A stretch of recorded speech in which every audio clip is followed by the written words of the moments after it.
तर आपण question number 26 या ठिकाणी सॉल्व करतोय. तर क्वेश्चन नंबर 26 आहे, the excess pressure inside the first soap bubble of radius R1 is 2 times the inside the second soap bubble of radius R2.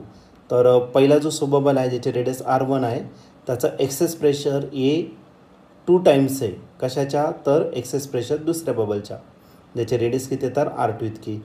तर आपल्याला रेशो फाइंड करायचा, the ratio of volume of first bubble to that of the second bubble. पहिल्या बबलचं volume आणि दुसऱ्या बबलचं volume या दोघांचा काय करायचा? रेशो या ठिकाणी आपल्याला फाइंड करायचा आहे. तर हा क्वेश्चन 2021ला पण आलेला होता आणि 2020ला पण आलेला होता. तर 2 वर्षी हा क्वेश्चन आलेला आहे कंटिन्युअसली. ओके. तर याचे 4 ऑप्शनपैकी पहिलं जो ऑप्शन आहे ए 1:2 आहे, बी ऑप्शन जो आहे 1:8 आहे, सी ऑप्शन जो आहे 1:1 आहे आणि डी ऑप्शन जो आहे 1:4 आहे. तर या 4 ऑप्शनपैकी आपलं जे करेक्ट आन्सर आहे ते काय असेल तर ते आपण सॉल्व करूया आणि डिसाईड करूया. तर या क्वेश्चनमध्ये आपल्याला एक्सेस प्रेशर दिलेलं आहे एका inside the first soap bubble, ज्याचे रेडियस किती आहे R1 दिलेलं आहे आणि हा 2 times आहे इनसाइड प्रेशर किती तर सेकंड बबलच्या. ठीक आहे. मग डेल्टा पी दिलेला आहे आपल्याला फर्स्ट बबलसाठी आणि हा किती दिलेला आहे तुम्हाला ट्वाइस दिलेला आहे डेल्टा पी फॉर सेकंड केससाठी. ठीक आहे, असं दिलेलं आहे. आता एक्सेस प्रेशर जर घेतला तर एक्सेस प्रेशर सोप बबलचा दिलेला आहे. तर याचा फॉर्म्युला आहे 40/R1 is equal to R2 त्याचा लिहू आणि याच्या जागी काय ना तर 40 काय असेल तर R2 असेल. ठीक आहे.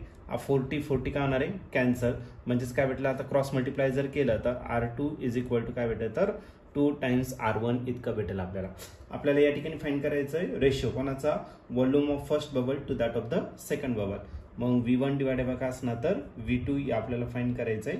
आता व्हॉल्यूम जर घेतला तर व्हॉल्यूमचा फॉर्म्युला काय असणार आहे?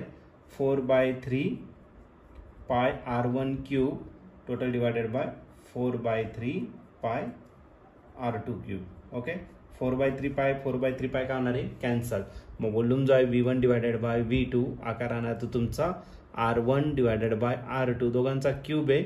मग एक काम करतो ब्रॅकेटचा क्यूब करून टाकतो. R1 किती दिलेला आहे तर R1 नाही माहिती आपल्याला पण R2 माहिती आहे. R2 किती आहे? 2R1 टाकून द्यायचं आणि त्याचा काय असणार तर क्यूब. R1 काय आला? कॅन्सल. म्हणजेच राहिला आपला 1 डिवायडेड बाय 2 त्याचा काय करायचं आपल्याला? क्यूब. 1चा क्यूब केला तर 1च भेटेल पण 2चा जर क्यूब केला तर तो किती असणार आहे? 8 असेल. आणि याचा जर ऑप्शन तुम्ही चेक केलं तर ऑप्शन नंबर आपला असेल बी 1:8. तर या क्वेश्चनचा आन्सर असेल ऑप्शन बी, दॅट मीन्स 1:8.